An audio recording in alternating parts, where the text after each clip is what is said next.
Joe talks about Joe.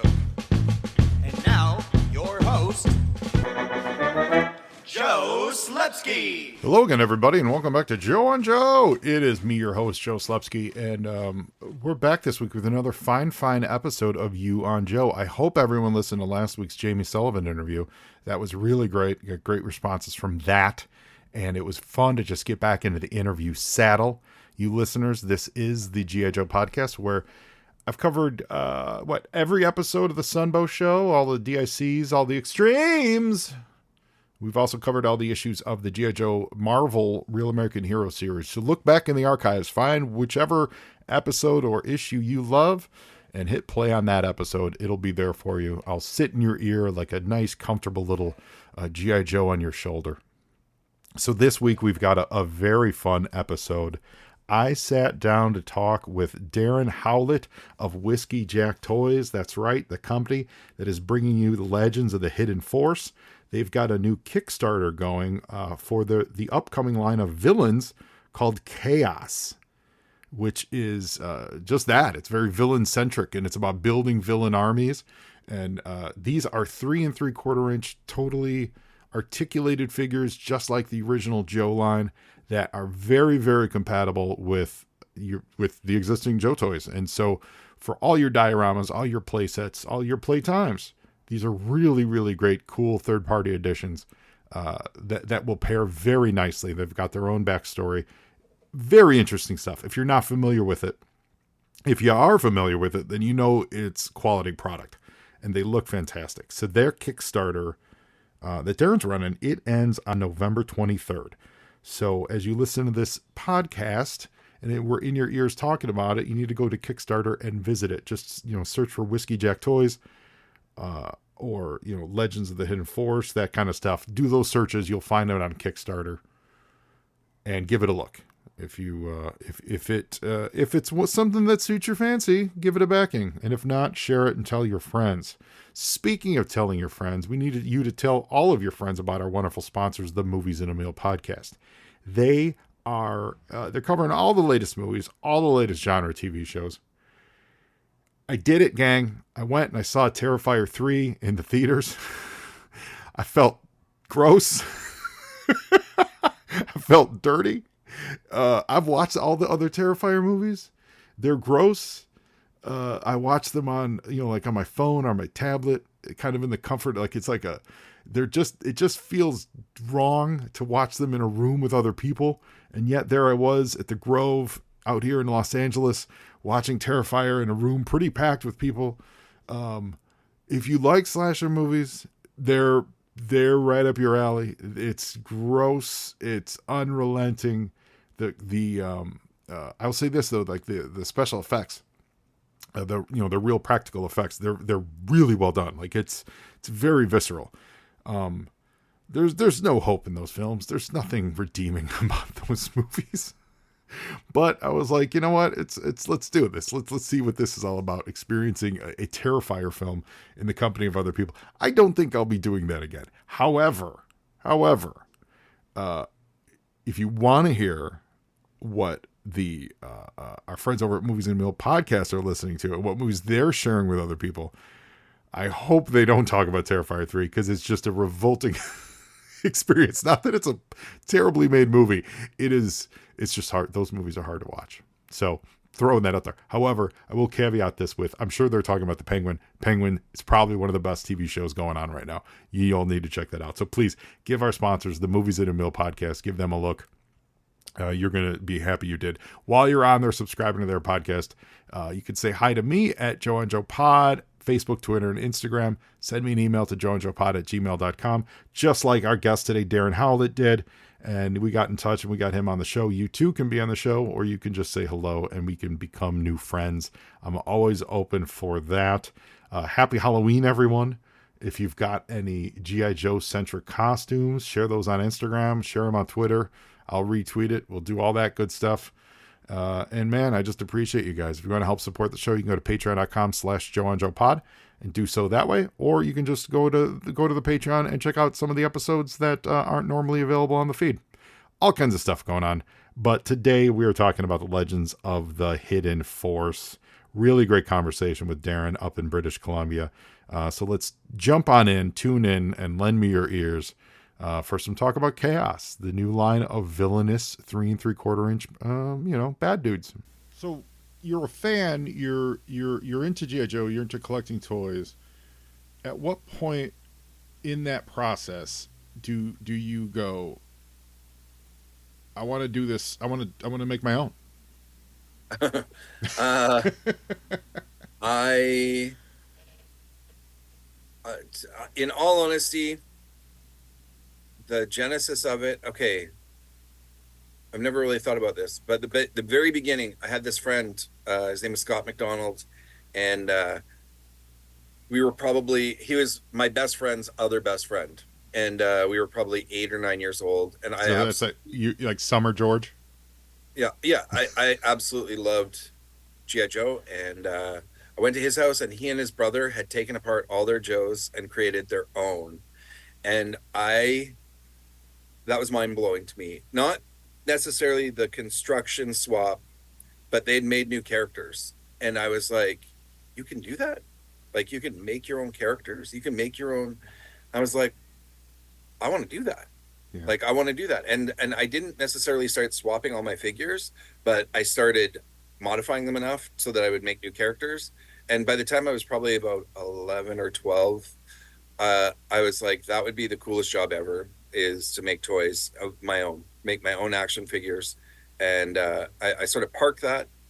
And then in my late 20s, I owned a nightclub at that time, and my ex-wife and my mother were trying to talk me into settling down. And not that I was a wild partier by any means. I was pretty tame and timid for a nightclub owner. You owned a nightclub though. Yeah.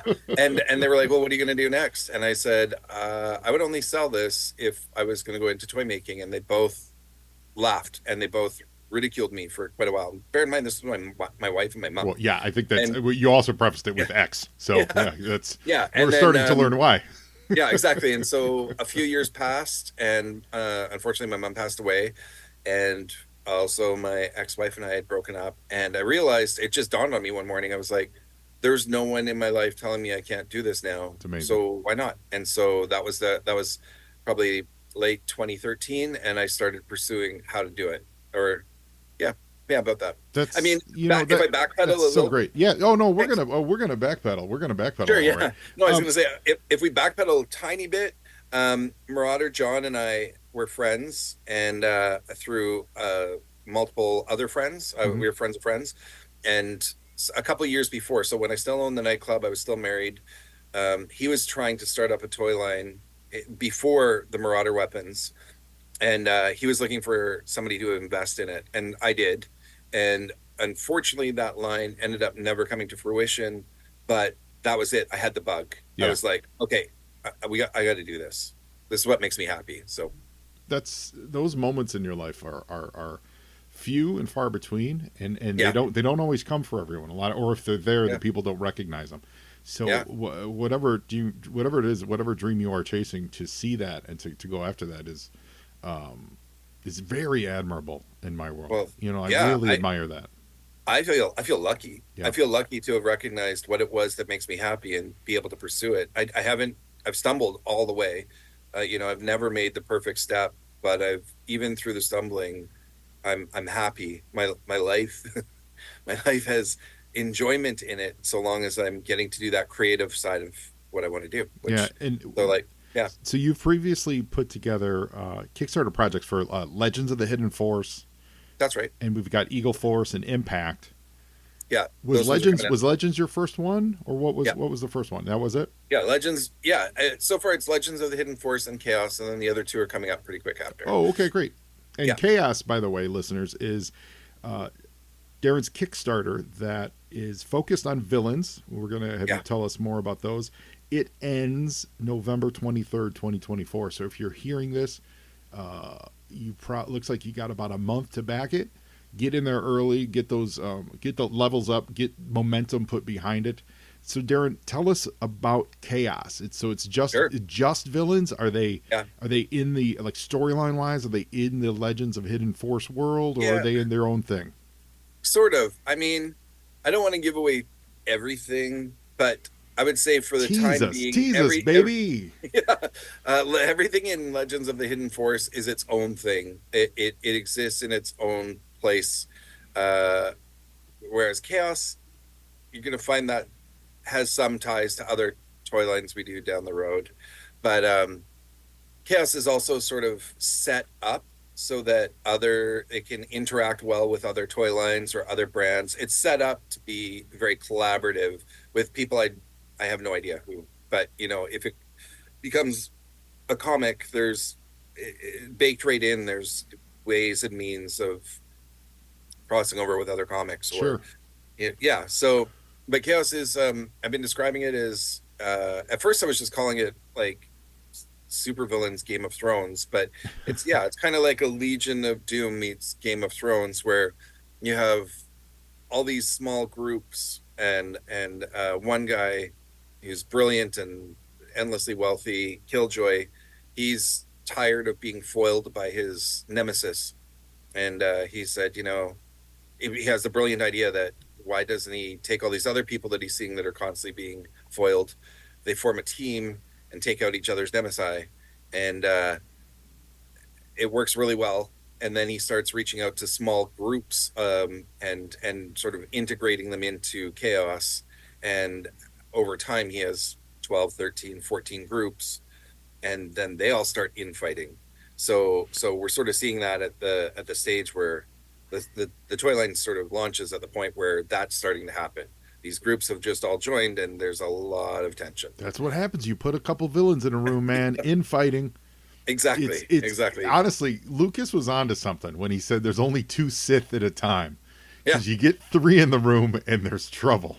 Yeah, absolutely. It And really that's how I is. see it. That's the whole Game of Thrones aspect. Yeah. Is each one of them is plotting to take out the other. So each one wants the whole the whole kit and caboodle. And Chaos is so an it goes. acronym. Chaos is an acronym, right? So what? Yeah. C period H period. So what does it all Yeah. stand for? Yeah, it's criminal hordes criminal hordes assembled to overthrow the system. There's the only reason I stumbled there is I've never said this to anybody else. This isn't a scoop, but kind of is there's actually a second acronym, but for the purpose of the first year, it's Sure. criminal hordes assembled to overthrow the system. Hey, if Shield can change their acronym, Chaos Right? can Exactly. absolutely change their acronym. I Yeah. love that. That's great. Yeah. Yeah, that's great.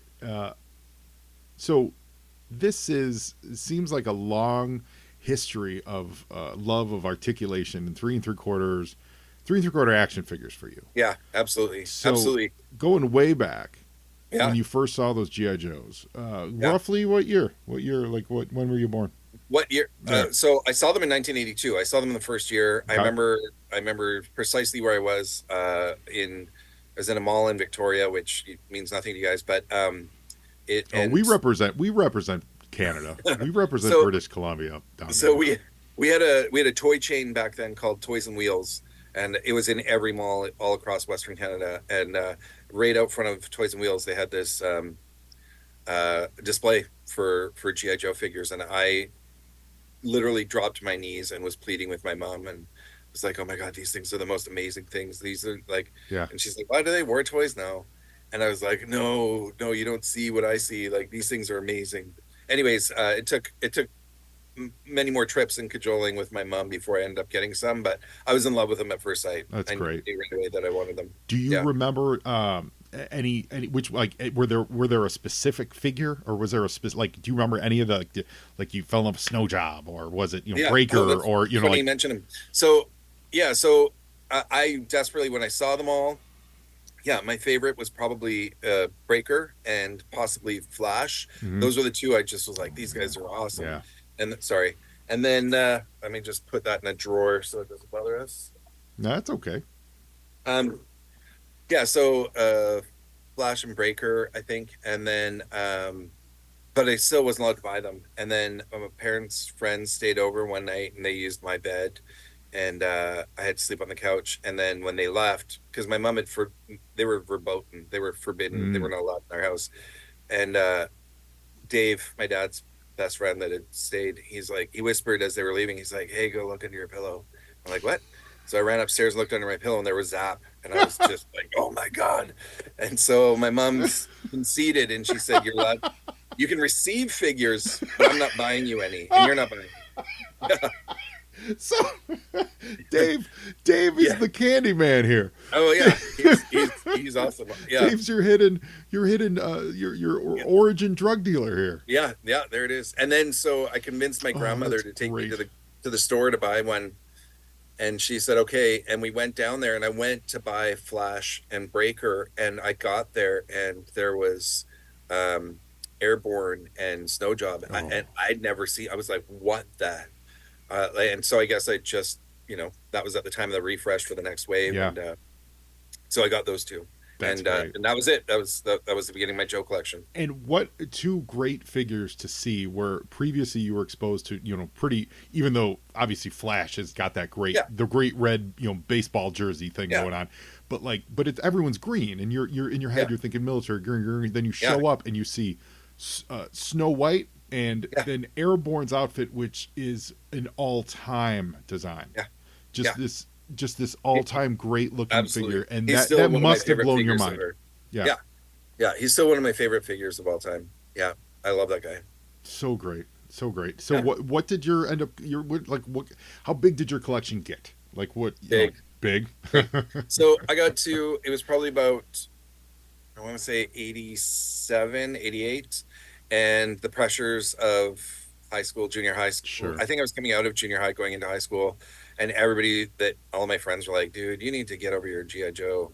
And so I sold it to some random guy in the news. I listed it in the newspaper, and I sold my collection. And at the time, I had a couple of hundred figures and a couple, maybe 100 vehicles.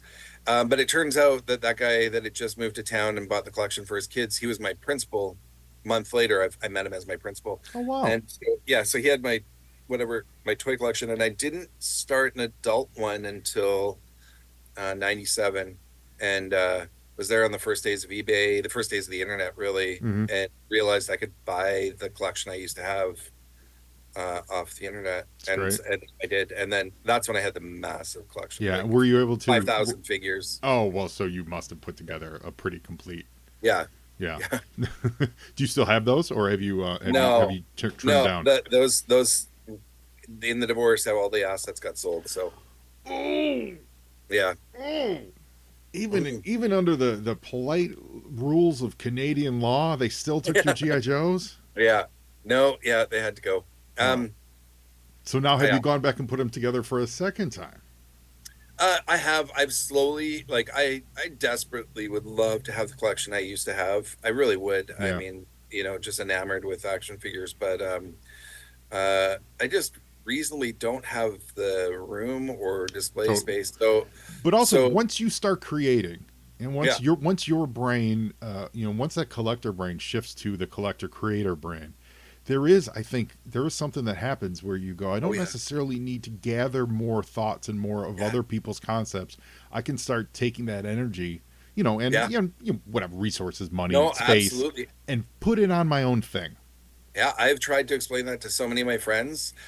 Some of my friends, some of my closest friends, have some of the biggest collections in the world, literally. And it's not that we have a disconnect, but I'll say that we'll be at a show, we'll be at whatever, and I'm like, yeah, I'm not going to buy anything. I get more enjoyment out of making things. I still pick up a figure every month or two. Hmm. Actually, it's probably been 3 months since I bought a figure, but I still love to actively collect. I'm just selective now, Yeah, but I would much rather spend any, you know, little bit of cash that I have on getting my next figure made, or refining that next figure, or getting somebody to do up some new accessories, or like that's where I get my enjoyment in the hobby. It's almost like I'm collecting pieces to put together the perfect collection that I wish I had, or sure. that I would love to have. So Yeah, that yeah, makes a lot of sense. As someone who has been a lifelong comic book collector, and I have a sizable comic collection, I nice. don't believe you can tell a collector that you. I mean, you could say it to them, but I don't think you can tell them how to feel about their own collection. Yeah, I think that all of us need to come to whatever collecting choices we make, whether it is to trim down or keep it. it has to be something that you find on your own journey, and everyone's journey is individual, and Yeah. they're not all going to end at the same place. One of the things I most resented as my comics were getting big were people saying that to me, of like, telling me things like that, like, Yeah. you're gonna love this more if you did this, or if you pared on that, you can appreciate it more because you have less to worry about. And even now, even I'm actually at a phase where I'm starting to pare down my collection, emotionally getting Yeah. there. And I always resented it because that's Yeah. it is me, and I am Yeah. it, and it's Yeah. part of who I am and how I express myself. And however I feel about that, I'm gonna have to come to that realization on my own for my own reasons. You can't Right. tell collectors how to do, how to be that way. Yeah. So I get it where you would say that and your friends won't get it, Yeah. because they're on their own journey, and their Yeah. journey is just as Absolutely. valid as yours. Absolutely. Yeah. Yeah. And I understand where they're at, but because I was there too, but Yeah. I veered left, and yeah. But yeah, I love comics too. I would love to be able to. That's the goal for me, is not just to be able to continue to put out action figures, but to support them with comics. So I Totally. Now, we'll one see. one of your lines is Eagle Force. If Mhm. I'm remembering this correctly, and Yeah. listeners of this show know that I get details wrong, but I speak from the heart. Okay. Eagle Force, wasn't that the die-cast metal, Yeah. barely articulated? They were a little Yeah. bit smaller, maybe like Yeah. 3 inches tall. Yeah. I remember. Yeah. I just started my G.I. Joe collection, and I absolutely loved them, but I didn't have any vehicles or play sets or anything. And I went down, and we had this one in our local mall. We had this one toy store called Ideal Toys, and I went down there with cash. I don't know if it was birthday money. I went You down had a there. couple Didn't loony. know. You had a couple loonies in your Yeah, pocket. yeah. Well, it predate the loony, but Oh, yeah. So then, we yeah, so I remember my mom was like, "Yeah, sure, I'm not going to stop you. You buy what you want." And I almost bought the Eagle Force Mountain, the Eagle Mountain. mm-hmm. And I didn't have a collection at the time, but I was like, I can get Eagle Mountain and a handful of figures, or I can get the GI Joe headquarters. I can do one or the other, and it was a pivotal time for me. I was like, no, I'm GI Joe. Yeah. That's me. I'm the GI Joe guy. But there's that lingering sort of interest right there that solidified, that I realized, like, I'm actually considering this. I might actually want to buy these. And ever since then, I always wanted to revisit them. I thought that there were some great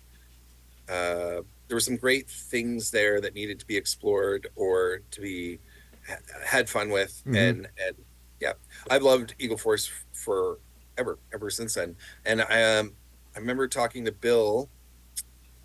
I want to say it was 2017 or 2018. Bill who? Bill, sorry, that is Bill Murphy. He is the owner of Eagle Force. Oh, cool.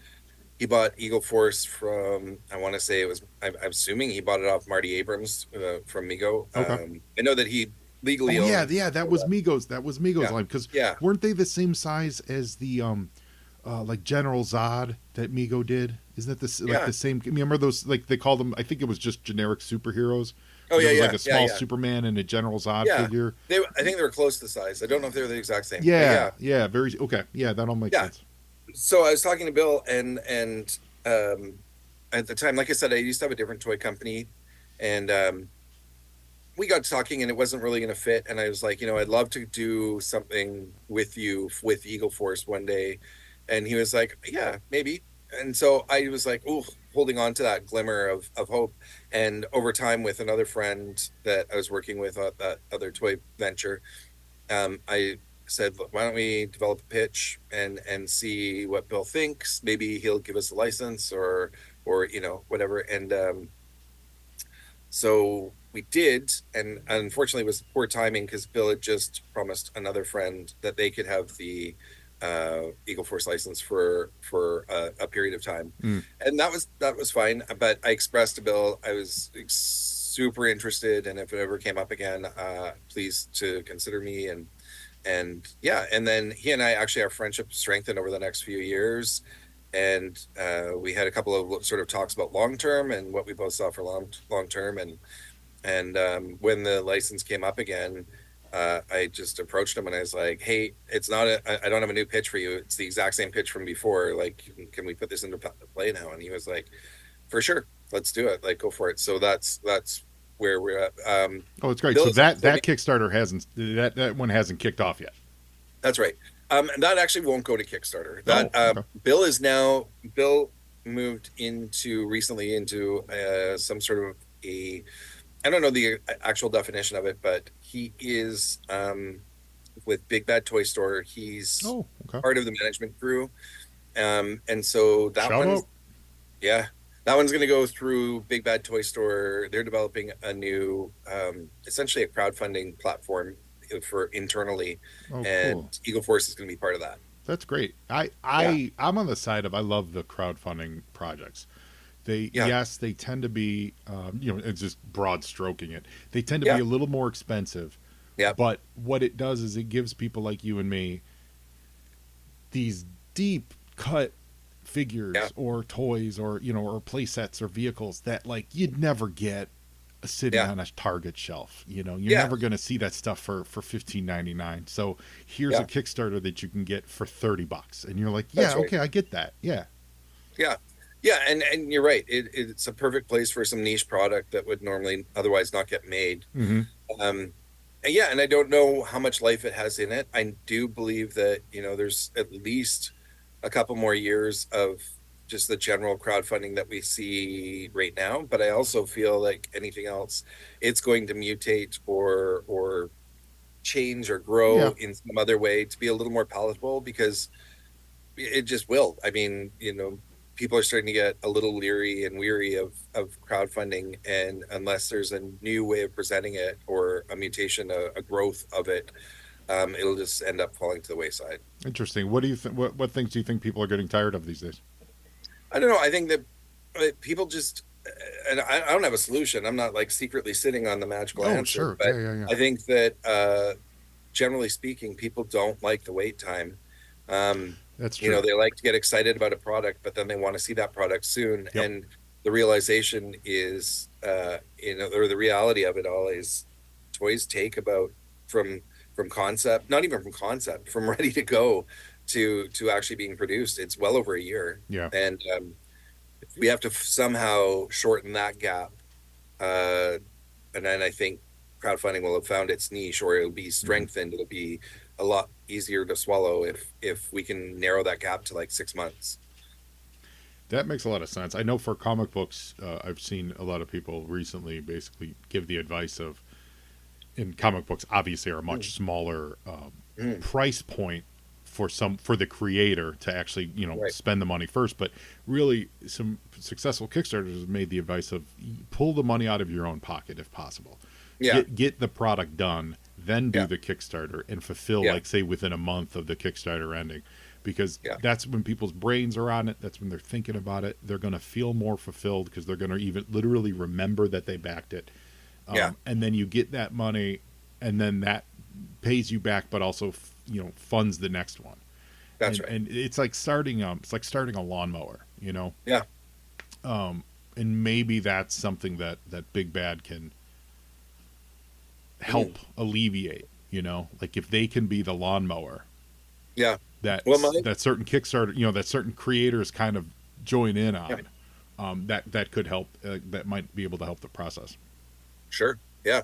I mean, I think the biggest gap there in that I've experienced, because like I said, this Legends of the Hidden Force isn't our first toy line.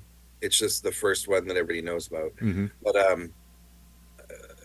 my experience is if you can get past the tooling phase and which is arguably half of the expense, Yeah. a production run of a new figure, half of the money goes into tooling, half the money goes into the plastic and paint. Um, but if we, what we tried to do, but we couldn't, we just didn't have the money. And hopefully in the third line or fourth line, that'll be it. But the idea was that we would come into it with the tooling made. We already have the tooling made. We're Mm-hmm. just trying to get the production run financed. Sure. At that point, we would be looking at just a few months What from. is the lead time on tooling? So tooling, it does. The thing is there's nobody in China that will give you a set time frame. But uh, from my experience, tooling takes anywhere from it depends on what you're working with, but like if you're working with an actual sculpted model versus some 3D models versus whatever. But um, yeah, it takes like anywhere from back in the previous toy company, it would only take 3 months, and nowadays it takes 6 to 8 months. Really? And I wasn't prepared for that, and but everybody else was looking at me like, yeah, that's natural, that's the standard. I'm like, well, oh, maybe I just had a lucky before. Wow. But Now, do you yeah, think that may have changed because of demand, or that? maybe. Yeah, I think. Well, I definitely know that there were. So I lost that business during COVID. Many businesses were lost during COVID, especially in China, because China had that massive lockdown before we ever did, and they that's when my factory went belly up. Like they just locked the doors. It was done, and then they never came back. And there was many like that. There were quite a few. So I think that yeah, I think, and I don't necessarily know if there's a new surge in demand or it's just there's less players on the field and there's still the same demand. So now, you know, if there was 100 factories before and there's only 45 now, they're still facilitating all the needs of all of us, plus the other new companies that pop up. Interesting. Yeah. Now, Yeah, this may totally be a super naive question. sure, I'm okay with that. What about that's all I got in the show. What about US based Yeah, toolers, and not coming from like a my American perspective, yeah, but no, more of I've like looked a at it. someone you can work with closer, and maybe they can get it done a little faster. Is it? Yeah, I've definitely looked at it, and yeah, it's still too expensive. Yeah. But I'll put it this way: if my company ever became big enough where I don't know, I don't want to sound like I'm flexing because I'm not. I don't want to sound like whatever, but right now, everything, every deal I do, every whatever, we're talking in the tens, 20s, 30s, 40s of thousands of dollars at the whatever. If ever it moves to those deals are 100, on that scale, I think that that's when it might work here, like in North America. I see. I just don't think that these micro production runs, the amount of labor and the cost of labor in the U.S. and the cost of the property and the cost of whatever. But I absolutely, if I see even a middling of success, everybody that works for me knows that my goal is to have our own injection molding machines, our own paint department, our own. We already have our own design and engineering, so I would love to just actually have our own central point in North America and produce here, and not to leave China out because of any other, like there's no reason. I'm not disappointed Sure. or Yeah. Yeah. Yeah. it's just there's so many variables and we're at their mercy for those variables. They can just say, yeah, it's going to be another 6 months, and I just have to eat that. I just have to Right. accept that. Whereas if I had my own facility that was with central distribution to all over the North America, um, yeah. And this is a conversation I've had with many people over many years, Mm-hmm. and you know, there's even talk of some sort of a consortium of a group of companies coming together and possibly doing that. But we're still a few years out from that. None of us have the capital to each be able to pony up, $100,000 each and say, let's get this thing started. So, but it's definitely in discussion. Interesting. Yeah. Yeah. Interesting. What I've enjoyed about doing this show is learning all these little smaller aspects to making those things that we all love. Mm. You know, whether it's It would be whether it's the amazing. marketing side of it, but the production side, Yeah. it's It honestly would be amazing because the turnaround right now, like I said, for an action figure when you're dealing with factories in China is, 15, 18 months. And by all reason, you could here, you could have an idea and then be physically holding the product that's about to go to retail 3 months later yeah. if it was all in-house. Right. And So, 3D yeah. printing, has that helped at all? It doesn't sound. I mean, is that at all Um, involved in the process that can maybe short circuit some steps? it it maybe for others, Mm-hmm. I would assume for others, but for me, really, I don't know. it's good for accuracy. I would say that Hmm. there's no things being left to question. You literally can just print and refine and perfect and send a physical sample and say this, instead of, did the file go through all right? Oh, You that's know, cool. like, Yeah. did you know what I mean?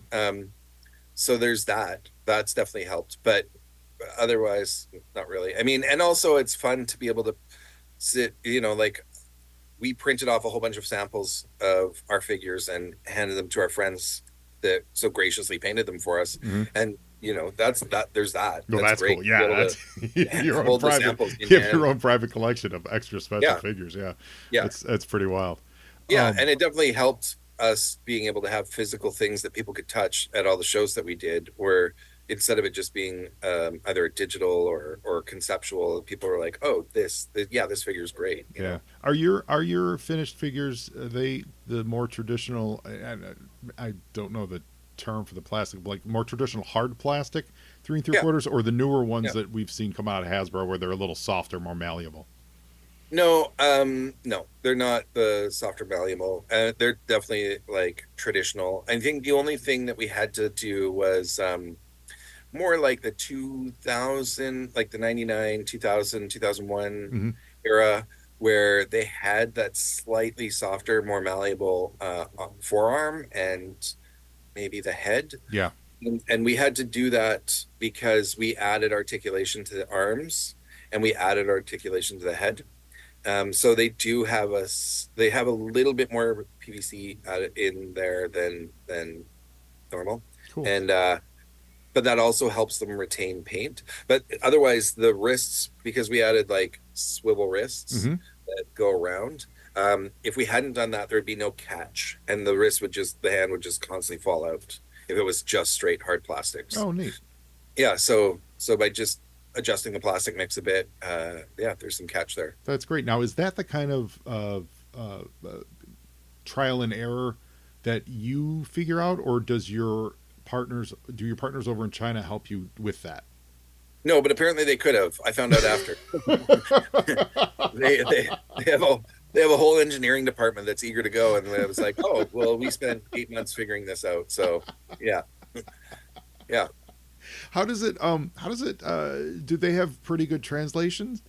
yeah, yeah, Like yeah. translators It's, working I for mean, them? there's always going to be like, yeah, there's one or two people that sort of speak for the company that have like impeccable English. Hmm. That's just sort of the way they operate. Yeah, So, it must but as be a far as necessity. Yeah. as far as translating ideas, no.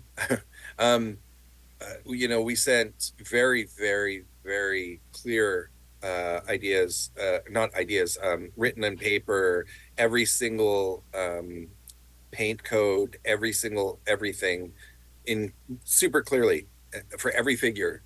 And then they did all the mock-ups, and every one of them had at least three, four, five things that were totally wrong. And then yeah, so then we had to go through the process, or I didn't, thankfully. One of my partners, Chad, he went through the process of walking them through each figure one a day Yeah. and saying, this is what's wrong, this is what you need to adjust, this is how it needs to be adjusted. And as of today, I think there's only three more figures, but but they've already started to go to paint for the others. So, Legends of the Hidden Force is only a few months out. Oh, that's exciting. Yeah, That's really finally, exciting. yeah, the figures were made. And that's the other thing. There's a huge disconnect. They made the figures like 3 or 4 months ago, and we're just like thinking that the painted figures are going to show up soon. And they're like, okay, we're starting. Just a week or two ago, they're like, we're gonna ready to paint now. Like, what? What? You haven't even Oh started no. painting? And then that's when they said, just checking. These are the way you want them painted. We're like, no, no, God, no, no. Every one of those is wrong. So Oh well, glad yeah, they asked. Yeah. Now, yeah, how many yeah. people are on the Whiskey Jack team? It's essentially four people. So Whiskey Jack is my company, but everything I do is collaborative. So the first one was Hidden Force was with Matt and Chad. They're brothers that are pretty well known throughout the last 25 years of the C.H.A.O. community. Shout out Matt Um, and Chad. yeah, Matt and Chad, the Wonder Twins. They they're known as being sort of expert customizers and Cool. yeah, some of the first sort of excellent customizers. And then WhiskeyJack ended up being just me. That was just timing. I always knew I was going to do it by myself. It was supposed to be way down the road, but it worked out better if it was bumped up ahead. Mhm. And then Impact is myself and Alman Ellis. And so those four of us are essentially, we work on so we all work on each other's stuff all the time. We're always developing things together. But there's clear lines of who owns which IP, but we share the library of molds. And so this mold library that we're creating, there just keeps getting bigger and bigger, and it's for all of us to use. That's smart. That's the way to do it. Yeah, yeah. Now, And then who's the art? yeah. Are you the artist? Like who do you do? Where do you go for art? What part of art? We Well, both the packaging and also the Sure. like creatively putting the figures together. Sure. Like you're looking Yeah. at it, you're like, I want them in a flak jacket with a ski mask, and who do Yeah, you yeah. go to illustrate that? Yeah, so in that regard, Matt does all of that. So I go to Matt and I say, "This is what this guy looks like." He's all black and he has an orange skeleton motif or printed tampo, and he's going to have a jack-o'-lantern head, but he's also going to swap out for this head. And I saw that guy. The guy looks cool. and if we have parts, I'm thinking these parts and those parts that already exist, or I'll have already had somebody digitally sculpt the head for him and say, this is the head, I got this head from Stefan, or I got this head from so and so, this is the head we're going to use for this guy. So, and then Matt puts that all together. As far as how I say to Stefan, the guy designing the parts, and I'm saying him, I don't actually work with him that much anymore, but we did work a lot together in the beginning. And for Stefan, I would get he needs a ton of visual references. So I literally just scour the internet and I'm like, I would like the face to look something like this, but I want more of it like this or more like that. And, I want it to be the size of this or this kind of texture and whatever. And yeah, I end up sending him like just massive image files for each figure. And then he sculpts the parts and then I can show them to Matt and Matt can start painting them. Cool. How many up sizes do they sculpt? Like 1 up, 2 up? Yeah, I don't do any more traditional sculpting. We do solely digital. It's all sculpt. digital. Okay. Yeah, solely digital. There's just so much so that that makes sense. It's 2024. Yeah, Jesus. Yeah, and do you carve them out of wood? Yeah. What kind of knife do you use to whittle? The great part about that is that anybody can work on it. So, like for instance, just the other day, I had this one piece that had been sculpted by Stefan. I had to remember who originally did it, and it's been sitting as a file for 3 years, just sitting there. And even though I need that file as it is, I also needed a different version of it. And I asked Rodney, I just like, hey, that remember that sculpt? Can you adjust it this way and this way? Because we're going to need it that adjusted that way, and he can. Whereas if it was a traditional 3D sculpt or sorry, a traditional sculpt, and that had already gone off to the factory, that'd be a whole, like, there's no turning on a dime and coming up with an idea on the fly and being able to change it. But with 3D sculpting, anything can change at any moment that you want it to. So that's really great. That's really, really cool. This is all very fascinating. Now, this isn't the only thing you do, though, Darren. Mm-hmm. You own and operate a fine dining, farm to table style restaurant out of British Columbia called Local at the Old House. Yeah, Locals at the Old House. Yeah. Awesome. Yeah. So I have a couple of partners, but that we all own it. But yeah, I'm the guy that runs it. Well, we definitely got some Canadian listeners. Jordan from Nighttime Pod for sure. Nice. And how long you been open in British in BC, in the old BC? We bought the restaurant. We're about a month out from 2 years. Great. Maybe a month and a bit. Yeah. So, yeah, and before that, I've had a catering company for the last 10 years, and then I had food trucks. So it sounds like to me like hospitality is kind of in your blood. Yeah. I grew up in hospitality, and it's what I always do for the day job. Mm-hmm. And then, in the last 10 years, the night job has been toys. Well, that translates into, in my brain, that translates into wanting to put together a toy line that makes your customers happy. Yeah. That really meets their needs and their absolutely the things they're looking for. Yeah. Absolutely. I totally believe in being of service to your audience, Hmm. whether it's in the restaurant or the toy line. Like, as I said, I've said it, I think I posted on His Tank a couple days ago, and I posted it on my own, on the Kickstarter blog and everything. Just like, things are at a stage right now where everything is like 95% dialed in.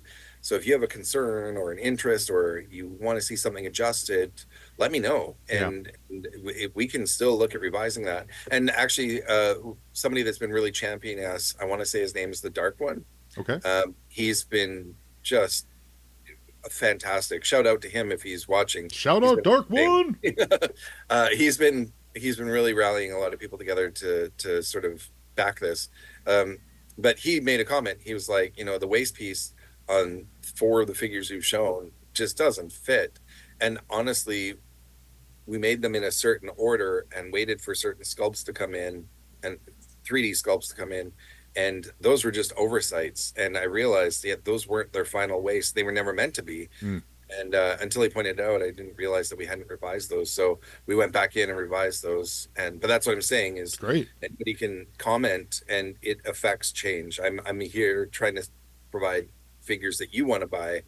So, like, help me make them more palatable for you. Yeah. Yeah. Yeah. So yeah, Oh, I love that. I love that. Yeah. yeah, More eyes on a project always helps. yeah, yeah. So the Chaos Kickstarter, everyone go to Kickstarter. What's the best search term for it? Is it for Whiskey Jack or is it Chaos? Whiskey Or... Jack. Okay. Yeah, it's Whiskey Jack /Chaos-1. Nobody's gonna know that. Search for Whiskey Jack.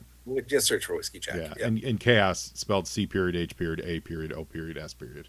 that's right. So Yeah, give them a look and give Darren some backing with he's by November 23rd it all ends. How many yeah. figures in the Chaos line? Uh, Eventually hundreds. Yeah, I but mean, for the yeah, Kickstarter. for the Kickstarter, there's 4 that gets us funded. 4 to unlock. Actually, there's 6. There's 4 singular characters and 2 army builders. And if we can get those funded, then we're off and running. And I think afterwards, then there's 22. Cool. Well, who's your Yeah, favorite? If you had to pick one of your favorite children, who's your favorite of the new Chaos figures? I love them Or all. which one do you want to promote the most? I don't know. I love Killjoy. I love Halloween. They're both some of my favorite characters I've ever created. Um, I Who else? Oof. I don't know. And Halloween's the one with the pumpkin face, I imagine. That's right. Yeah. And Yeah. Killjoy. Describe Killjoy for our listeners. Yeah, Dr. Killjoy is the guy that created the whole thing. He's the one that pulls it all together. So he's the one if you go to the first set of 4 or whatever, he's the one with the lab coat and the lab gloves. And Why does he hate Joy? he he doesn't. He was unfortunately named. He He's no actually a good guy to sit down and have a beer with. Yeah. Yeah, he's just unfathomably wealthy, and it leaves him somewhat detached from reality. And Oh wow, and what an yeah, idea! yeah, What? right. You're boy, And this is and just fiction now. yeah, and so he goes from he just doesn't like that there's restrictions placed on him by society, and keeps working outside of those, and it keeps getting him in trouble. And he's like, well, let's just eliminate the trouble. That's So awesome. That's yeah, awesome. So, listeners, if you're looking for some new villains for your 3 3/4 dioramas, 3 3/4 play motion videos, whatever it is you're looking for, if you need some new bad guys to juice that action up, we need you to check out the Chaos Kickstarter. So please, please, please go take a look at yeah, it. And even if it's maybe it's not my cup of tea, but you think it's really great, which I know you will, share it. Share the word. That's the best thing you can do with all this stuff is just share it, because sometimes it may not suit you, but it's going to suit somebody, and you're doing the community and the Joe fans a great service by getting the word out. absolutely. Thank you. Yeah. Thank you. Absolutely. Yeah.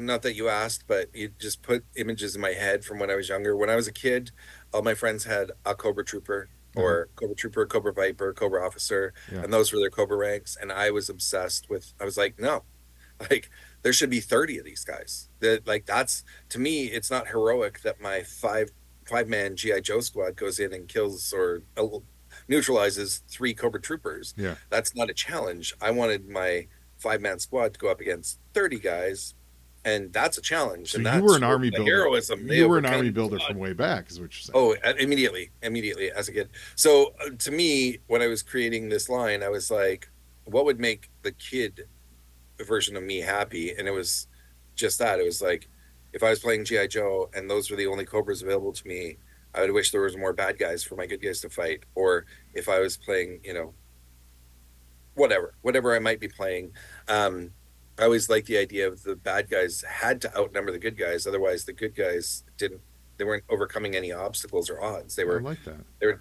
and so I've always been about building big bad guy armies. And that was why I wanted to do Chaos. That's very cool. I know that's going to resonate with a lot of you listeners. So please check that out. Darren Howlett from British Columbia. WhiskeyJack Toys. Everyone go to WhiskeyJackToys.com. Follow them on social media. Just search for @WhiskeyJack Toys. You'll find them. I'm sure you're on all the Facebook, Twitters, and Instagrams of the world. Yeah. And give them some support and give them some love and check out what they're doing. It's really neat stuff, and it's carrying on the tradition and the passion that the G.I. Joe kickstarted in all of us. It ignited the original Kickstarter. It ignited that passion in all of us. So this is really cool to see stuff like this happening and growing up as we grow up and become entrepreneurs ourselves. Darren, thanks so much for being a guest on Joe and Joe today. Yeah, thank you so much for having me. I truly appreciate being invited here. Oh, man, it's really my pleasure. And now you, Joe, and Joeing is half the battle.